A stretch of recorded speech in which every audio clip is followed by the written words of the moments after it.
Muy buenas tardes, aquí esperando el gobierno en este 19 de enero, una semana de esas que encantan porque hay un feriado en el medio, pero un feriado muy importante porque es el feriado dedicado a la patrona de todos los dominicanos y como ustedes saben hay una peregrinación a la basílica, van políticos, religiosos, ahí están todas las promesas que se hacen.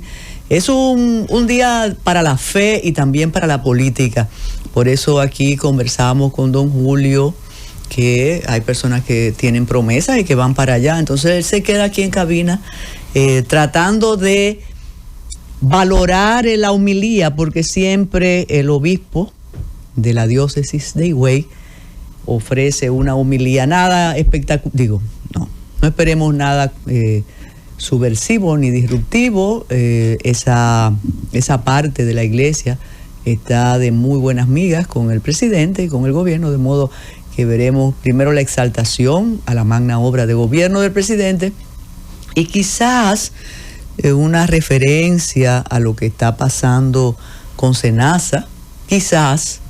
Y yo pensaba que es un momento propicio para volver a referir la narcopolítica y tantos políticos pertenecientes al partido oficial, que no es que es el rumor, sino que están pedidos en extradición y que se sabe de esos involucramientos no santos con el narcotráfico. Pero de eso se trata esta semana que comienza hoy, 19 de enero, habida cuenta que el lunes también es feriado, el día dedicado al patricio Juan Pablo Duarte. Los técnicos del FBI contratados o solicitados por las autoridades nuestras para tratar de buscar alguna pista relacionada con la desaparición, el extravío de la niña Henao en uno de los municipios de la provincia de Puerto Plata, ya terminaron su labor. Siempre nos dosifican las informaciones, de modo que no sabemos si encontraron alguna pista o sencillamente dijeron no hay mucho que hacer en este caso. Y como es noticia, porque cada lunes, como ha sido noticia desde ayer, cuando anunciaron que no habría semanal, la pregunta es, aparte de ese anuncio de que están modernizando y adecuando todo lo relativo a la tecnología para hacer algo mucho más amigable, pero lo que podríamos discutir, no, con ellos no, con el gobierno nadie discute, pero desde afuera y aquí eso se ha mantenido durante mucho tiempo, lo hemos escrito, lo hemos conversado, si es necesario seguir la semanal o naturalmente, y parece que eso es lo que están haciendo los estrategas, y dicen que hay diferencia de criterios entre quien creó la semanal y los otros que tienen una opinión más exacta de lo que debe ser la comunicación presidencial. Lo que se está discutiendo es si se sigue o no se sigue, porque el esquema se agotó. El esquema, en lugar de ratificar la cercanía de un presidente muy lejano, pero con una maquinaria que dice todos los días que es el más cercano, entonces el presidente llegaba, exponía desde su majestad y luego venían las preguntas. Las preguntas nada tenían que ver con lo que exponía el presidente. ¿Y quiénes preguntaban? Primero los periodistas que tienen la fuente de Palacio o están destinados a la fuente de Palacio, y después ahí le llevaban dulce leche, cajuilito, peticiones, solicitud de anuncio, de pensiones, pero no era casual porque esas personas eran invitadas. Siempre quise saber si los que venían del exterior se les pagaba el pasaje, pero no tenemos que saber eso. Se convirtió en un lugar de exaltación a la figura presidencial. Nos reíamos con sus chistes, nos poníamos serios cuando él decía que algo era serio, pero creo que en efecto tiene que readecuarse y también preguntar si es necesario que el presidente hable todas las semanas. Eso también, o cada semana, eso también habría que preguntarse, sobre todo que él hablaba de lo que quería. Y cuando una pregunta era incómoda, pues él la eludía de una manera brillante. Brillante, se burlaba de lo que le preguntaban. Sí, ¿qué es lo que tú me dices? ¿Tú entendiste? Y todo el mundo aplaudía. Señores, se ponían de pie a aplaudir la respuesta del presidente. México tiene un estilo importante, la presidenta y el presidente anterior sí se comunican, es más abierto, más horizontal el intercambio. Hugo Chávez tenía el aló presidente, el presidente apresado o capturado, secuestrado, Maduro también, que lo convirtió realmente en una especie de broma estatal, lo que hacía Maduro, bailaba, cantaba. De modo que sí repiensen el asunto de la semanal. Para muchos nos hace mucha falta, porque a mí me encantaba ver cómo se iba creciendo más la vanidad presidencial, con respaldo popular, con respaldo mediático y con aceptación de la mayoría de los dominicanos y de las dominicanas, eso hay que decirlo. Y que el tema que él exponía, no, nada tenía que ver. Recordemos también que hubo un incumplimiento de promesa, porque siempre se dijo que en los temas de la política pequeña, de responderle a la oposición, eso no iba a ser, pero el presidente se entusiasmó y comenzó a responder asuntos de la oposición y a burlarse un poco, y vino el gran fiasco en relación con SENASA, cuando él dijo que la oposición estaba negándole el derecho a 2 millones de dominicanos de tener Servicio Nacional de Salud, y que era la oposición que estaba interfiriendo para que eso no ocurriera. Y oh, sorpresa, y me imagino que quizá el presidente se incomodó un poco con eso cuando se enteró de lo de SENASA. Digo, de lo que se está especulando sobre SENASA, ese caso recién comienza, que por cierto hoy aparece en el periódico Listín Diario, aparecen las declaraciones de uno de los delatores, y lo que se dice ahí se parece al caso por el que está encartado un ex candidato a la presidencia de la República. Tienen muchas similitudes, pero como se trata del actual presidente, eso se va a ir olvidando, porque lo que dice el delator es que todo el dinero era para campaña. Una ventaja tiene esta administración, es el silencio de aquellas personas éticas que denunciaban todo el tiempo y a todas horas, pero esta vez eso que está ahí consignado en un interrogatorio, en la respuesta, eso ha pasado, que fíjense la hora que es, y nadie, no hemos visto a esos apóstoles de la ética decir, ¡qué barbaridad! Pedían dinero para la campaña, y lo pidieron en el 20 y lo pidieron en el 24, y era en efectivo, dice el delator, y dice que lo entregaban en unas esquinas, en unos restaurantes, pero es que yo decía, y hoy que vamos a hablar de tránsito, que mientras nosotros estábamos en el entaponamiento, entonces supuestamente el doctor Jacín recibía miles y miles de millones de pesos para la campaña, y quizás estaba en la esquina, en el tapón, eso. Pues busquen esa edición del periódico de hoy. Y hoy tenemos una persona de la casa, sí, una persona de la casa, que lo llamamos en momentos de tránsito, de accidentes y de noticias buenas. Es una visita frecuente en Semana Santa cuando hay que alertar. Sí. Es una persona que a través de ASBIL ha hecho un trabajo que es necesario y que yo quisiera que no se cansara usted, doctor. Y ahora con unas cifras, como yo le decía esta mañana, pero doctor, yo quiero que usted comparte el júbilo de las autoridades que han dicho cómo ha habido una reducción de los accidentes, o como ustedes le llaman, de la siniestralidad, cómo hemos aprendido a respetar las leyes de tránsito. Y yo pensaba que como el señor brasileño que diseñó RD Se Mueve dijo que él lo había analizado de manera virtual, yo dije, bueno, quizá de manera virtual ellos están viendo resultados, pero vamos a hablar con un especialista en estos temas, que decía un amigo suyo, que ya usted había dejado la medicina para dedicarse a los asuntos del tránsito. Yo dije, no, conviven, comparten. No, porque el tema de seguridad vial es un tema de salud pública. Exacto. Sí, precisamente la ONU, a quien le dio el tema, fue la OMS, a la OPS. Y ahora que usted habla de la data, quien certifica también esa data en última instancia, es también la OMS y la OPS, la data sobre el índice de mortalidad de cada país. Entonces, no es posible que nosotros desde 2016 hasta el 2024 andáramos por una tasa que daba el mismo gobierno de 28 o 29 por 100,000 nacidos vivos, y la OMS o la OPS un poquito más elevada, en 37, de buena primera se quiera decir, en apenas 6 días terminado el año, de que había una reducción significativa. Eso no lo acepta ningún país del mundo ni ningún técnico. Porque lo primero es que aquí adolecemos de sistemas sólidos para obtener la data. Eso es más que evidente. Tenemos lagunas muy importantes que ahora en el informe 2023 de la OMS dice claramente que en los países de mediano y bajos ingresos como República Dominicana hay un subregistro que anda entre un 14 a un 20% de esa data.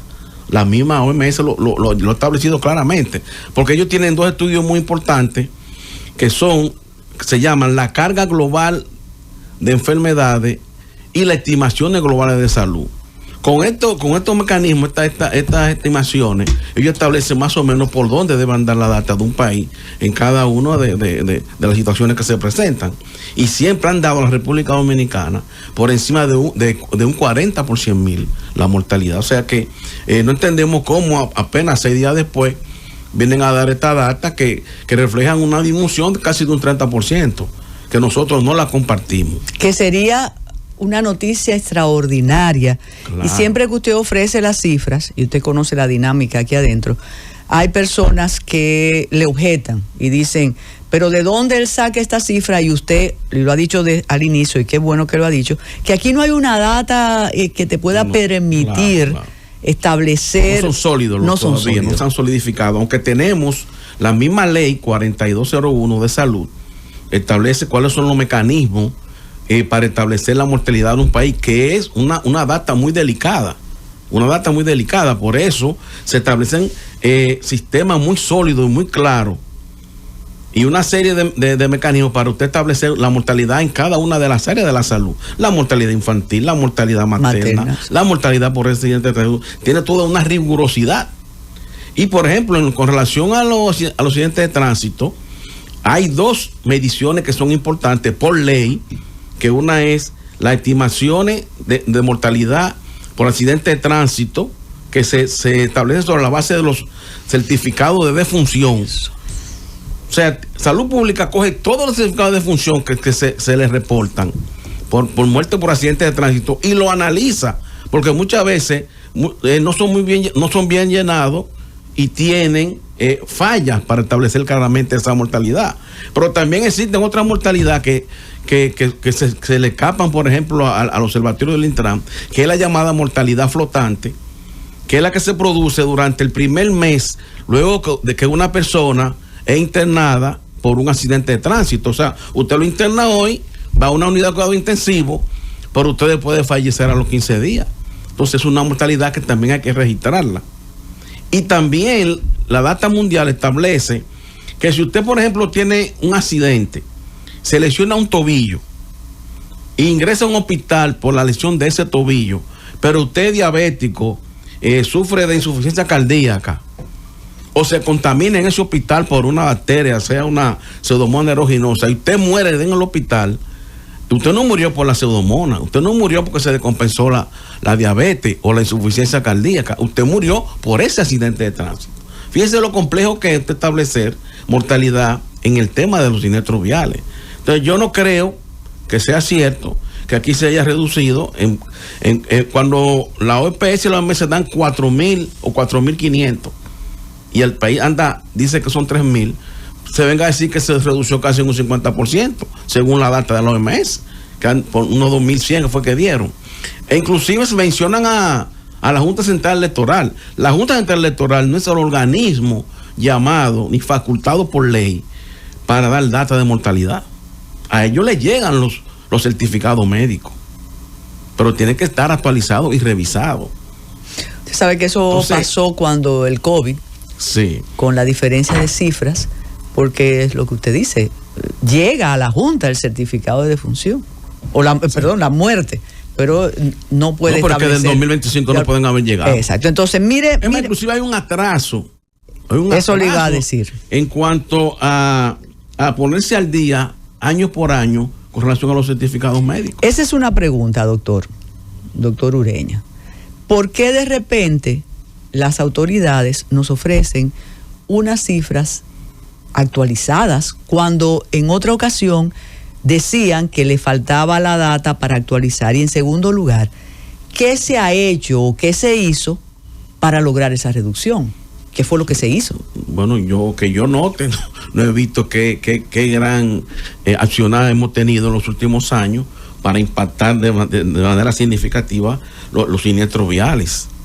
Cuando aquí tenemos lo que son los factores que más impactan esta mortalidad, como el tema de la infraestructura, una baja inversión en infraestructura que es evidente, que se ve en cada vez que usted va a un barrio en la capital, usted ve cómo está la infraestructura, y así lo ve a nivel nacional cuando coge la carretera, cuando ve la poca evaluación que hay sobre la seguridad en los vehículos, el deficiente transporte público que tenemos. Entonces, la falta de fiscalización. Aquí tenemos para una política pública en seguridad vial, lo más importante es tener una buena y efectiva ley de seguridad vial, que la tenemos, pero ante la falta de fiscalización que tenemos en el país, donde la gente no respeta la ley, pues entonces viene el tema del incremento de los siniestros viales, porque no es solamente usted tomar medidas para establecer, por ejemplo, fortalecer las infraestructuras, fortalecer el tema, sobre todo de los cruces peatonales, etcétera, etcétera, sino también tener una fiscalización. Yo vi que cuando se hizo este trabajo aquí en la George Washington, que se establecieron unos reductores de velocidad, unos elevadores, a los pocos días la misma persona que hizo la promoción de eso hizo un video donde decía, miren cómo no hemos podido reducir la velocidad en la George Washington. Pero ¿ya qué se debe eso? Es que no basta con que usted solamente haga el tema de la infraestructura, fortalecer el tema de disminuir la velocidad, sino que usted necesita también una fiscalización permanente. Recientemente, fíjense cómo anda el mundo, un país desarrollado como Estados Unidos. En Nueva York recientemente, hace unos meses, el Estado legisló para incrementar la sanción de las personas que andan en las vías públicas. ¿Usted sabe qué hizo? Bueno, en vista de que ha habido un aumento de la mortalidad de los peatones, aumentó un 7% en los últimos 2 años, lo que no se veía desde 1980, más de 7,000 personas muertas por peatones en las vías públicas. ¿Qué hace? Automáticamente ellos actúan. ¿Qué hicieron? Incrementaron las multas en cuanto a la velocidad. O sea, si usted tiene una multa, si usted respeta los límites de velocidad de 1 a 10 kilómetros por hora. Pero si usted pasa de ahí, le duplican esa multa. Pero con los peatones, por ejemplo, ¿qué hicieron? Que si usted no respeta el paso peatonal, incrementaron la pérdida de puntos por licencia de 3 a 5. O sea, antes usted le ponían una multa porque usted respetó un cruce peatonal y usted perdía 3 puntos, ahora va a perder 5 puntos. Pero lo que decimos siempre es la aplicación de la ley, la sanción adecuada. Mire, hace unos meses usted decía que quizás fue un fin de semana largo que usted estuvo por el Cibao, creo, y usted hablaba de las condiciones de la autopista Duarte. Sí.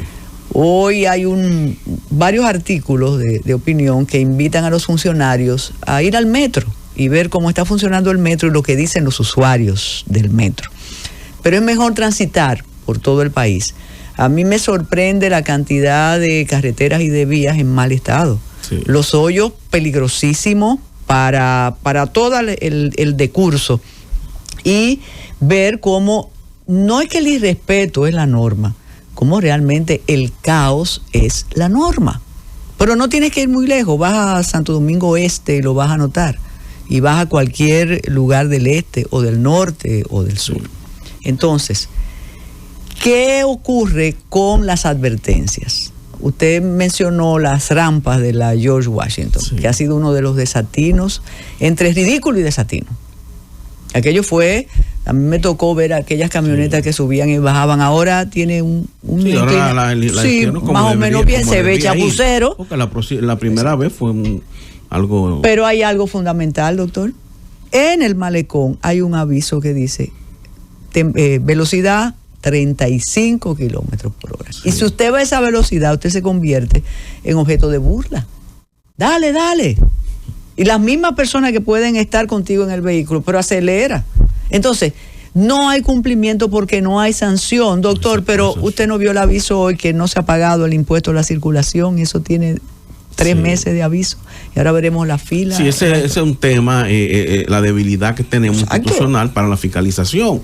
Yo me alegré mucho que, según la DGCET, vinieron unos 40 técnicos de ellos que fueron a hacer curso allá en España, y eso es bueno porque eso fortalece la fiscalización.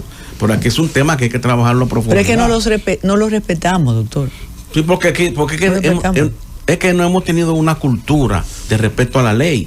Nosotros tuvimos una ley, la 241-67, que era muy benevolente, muy floja, y la gente se acostumbró a irrespetar esa ley. Ahora tenemos una buena ley, que lo que falta es efectividad en hacer que se cumpla esa ley. Usted como jurista sabe muy bien que tenemos lo que se llama la aplicación, que son los mecanismos coercitivos que obligan a cumplir esa ley, pero lo que refleja realmente si la gente la está cumpliendo, la está respetando, es lo que se llama el cumplimiento. O sea, cómo se cumple el mandato de esa ley.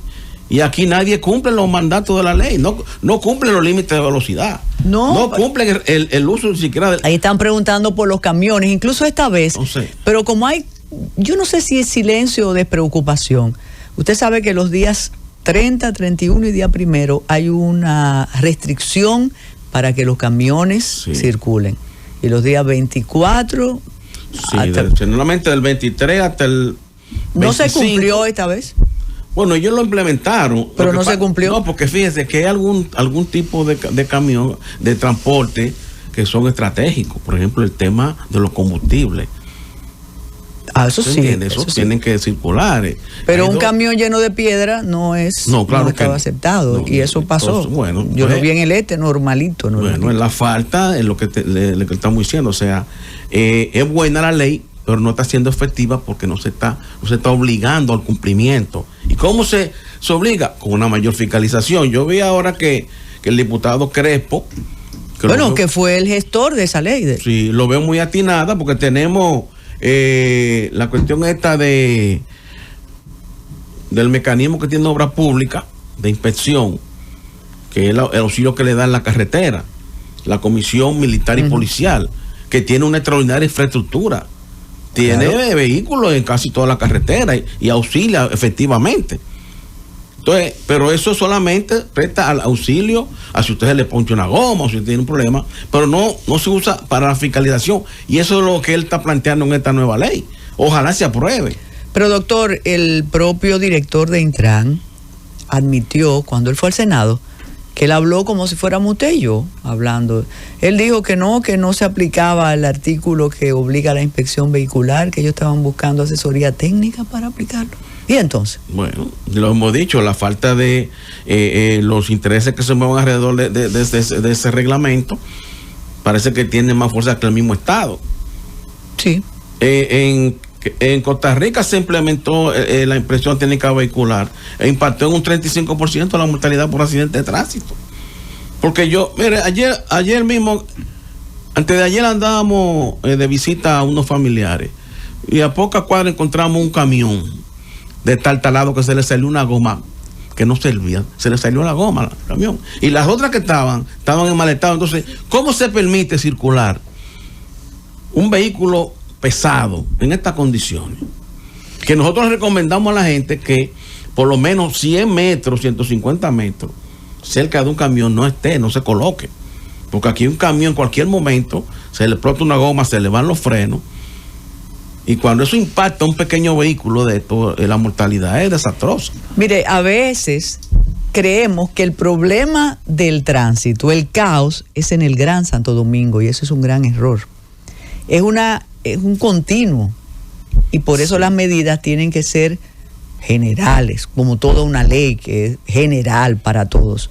Y de inmediato aquí las personas que hacen trabajos interurbanos subrayan eso que usted ha dicho, el mal estado de nuestras vías, autovías, carreteras, caminos, y la ausencia de regulación. Incluso mencionan un hecho que eso es muy conocido, las personas que somos de provincia conocemos el caso del ganado, el ganado que está, eso se había controlado, doctor. Y la ley establece claramente el artículo 63 de la ley 63-17 establece que está prohibido, primero, amarrar animales al borde de la carretera, que sean vigilados, cuidados por niños por debajo de 16 años de edad. Y eso conlleva una sanción, una multa al dueño del animal. Claro. Y vemos cada rato animales por las principales vías del país. No, y cada vez más. Y hemos visto accidentes graves, claro, de ciudadanos que han perdido la vida. Mire, aquí está hablando de la sanción y del interés de los medios, de nosotros. Dice, aquel caso de Bávaro, del autobús, usted recuerda, eso se convirtió, eso lo veíamos y volvíamos y los mirábamos porque fue al dar la vuelta, al torcer, que dice, no hemos sabido más lo que pasó con el conductor, de modo que no tengan esperanza ninguna. Bueno, y alguien va a decir, pero el problema no es el conductor, pero sí el conductor. Claro que sí, claro. Y sí es la empresa también. Sí, el primer responsable es un expertise que en muchos países son de los más delicados. Para en cualquier país mínimamente desarrollado, para usted entregar una licencia de vehículo pesado o de autobús a un individuo, es un expertise que se le hace muy delicado en todos los puntos de vista, desde el punto de vista psicológico y de salud, porque usted le puede dar un infarto manejando un vehículo. Claro. Y perder el control y ya usted sabe. Y ha ocurrido y conocemos casos muy lamentables. Mire, dice Fariña que debemos hacer una pausa y le hemos dado la bienvenida y comenzamos a hablar con usted. Y ahora le toca, después de la pausa, el caso de los motoristas.